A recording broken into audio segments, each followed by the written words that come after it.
Hi there, my name is Kyle Day, and I'm a sound engineer living in San Francisco. I've studied sound engineering in Germany at one of the best institutes in the country, Hochschule der Medien, before completing my degrees in sound engineering and German at San Francisco State. While many would claim themselves to be passionate, I surpass that by both capability and passion in the profession. Both you and I know that many applicants boast their degrees with minimal field experience, leaving engineers frustrated as they backtrack with their new hires. I've been raised with both the technical side and the aesthetic side of music production and recording. As a child, my father taught me everything he could about loudspeaker engineering. The voltmeter and the soldering iron would become my closest friends as I examined continuity while building my own cables and speaker cabinets. Though my father could teach me the technical side of engineering, he couldn't teach me the lifestyle of being a musician and a sound engineer. This would be something I took upon myself since I was 10. In addition, I am currently an assistant engineer at a studio in Potrero Hill district of San Francisco, where my resume of clients continues to grow. I understand both the artist's perspective and the engineer's. Allow me to be a vital addition to your team and help with the studio's overall goal.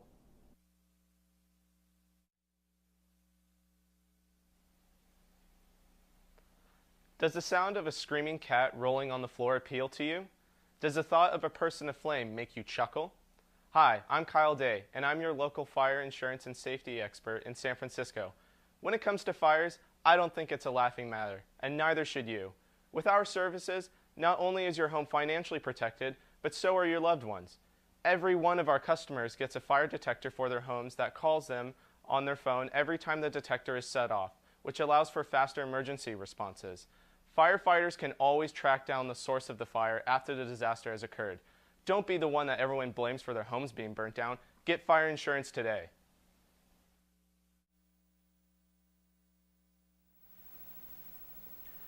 Breaking news in from Seattle. 5 men were shot and killed late last night and early this morning outside of an apartment complex. 1 man was shot by the police, authorities say. Officers arrived to the scene just south of Seattle in Federal City, Washington, to sounds of gunfire. The officers saw 2 men lying wounded. No officers were injured. Police are unsure of what triggered the shooting, but will report to CNN as soon as they know. In the meantime, be safe and be aware of your neighborhoods. I'm Kyle Day, reporting live from CNN. Hi, I'm Kyle Day, and we're here on San Francisco State's campus with recording engineer and producer Monty Valier. Monty is the owner of Ruminator Audio in San Francisco, where artists such as The Soft Moon, Terry Maltz, and Wax Idols have recorded with him. So, you're an engineer and you're also a producer. How do you incorporate both in a lot of your projects? How do you go about that? Well, these days, budgets are so small that you kind of have to be a producer and an engineer. You kind of have to wear all the hats in the studio. The days are gone when you can have a separate engineer, pretty much. So, I approach projects from an engineering side, and that informs the producing side, and vice versa. I work with the artists to try to figure out what their vision is for a record or for a particular song, and then try to define the ways to achieve the fantasy they have in their head of what the song can sound like, and just kind of be the director of the little mini film.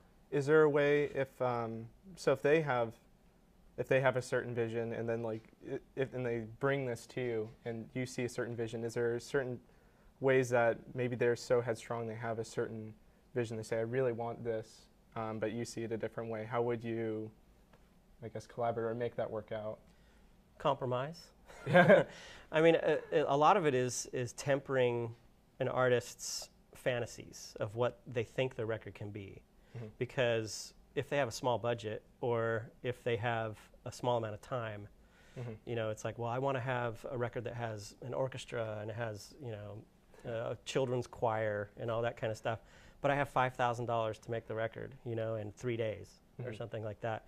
So it's pretty much tempering what their expectations are and trying to get them to realize the reality of the situation. Yeah. So they'll have something huge in their head and you'll say, well, this is what's really going on. Yeah. So is there sometimes that there's some bands that you're really, really inspired about and then maybe you'll take the forfeit of or not the forfeit, just like maybe you won't get paid for some extra days, but you really feel good Absolutely. about it. Yeah. I mean, if there's something I really believe in, I'll make it work. Yeah. You know, I mean, the money isn't the bottom line. The bottom line is making a cool record. Yeah. You know, and if we have to use MIDI strings Yeah. and reamp them and make them sound interesting and unique in their own way, you know, we'll save money that way, you know, save time. And, you know, the bottom line is you have to make a cool record. Yeah. However you can do it. Yeah.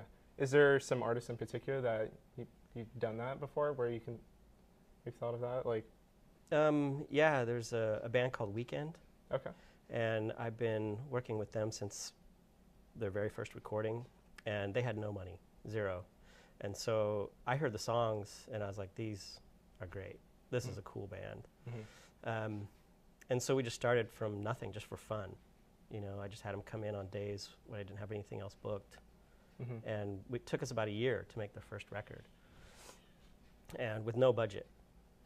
But it was so worth it because it turned out to be a great record, and it was really fun to help them achieve their vision. Yeah. You know? Did they come to you, or how did you discover Weekend? Yeah, they came to me, but I mean, it's a long story. But they came to me because I was friends with, you know, friend of friends, like word of mouth kind of thing. Okay. Yeah. So we were talking about that you also took a trip to London, or you went to the UK recently? Yeah, in February. Yeah. What was that like? It was great. I worked in a studio in Cornwall that was very disheveled, let's say. I spent the whole first day rewiring everything. It was a mess. Oh, wow. But it was really fun. It was raining and cold, and I recorded drums and guitars for 12 songs in like 7 days. And wow. And we only had 8 inputs. Nice. So it was a challenge, but sometimes that kind of challenge is what's really exciting about making records. Working with minimalism. Well, limitations. Yeah. You know, it's like, oh, what are we going to do? How are we going to do this? And you figure it out, you know? Yeah. I think Jack White or somebody said something like that, where you most creative when you have so many limitations. But yeah, that's possible. Yeah. Yeah, well, thanks for coming out. Absolutely. And it was really great to have you on the show. You can hear Monty's latest work by checking out Wax Idol's new album, Discipline and Desire, and by also checking out his website at ruminatoraudio.com. Thanks for tuning in. Thank you.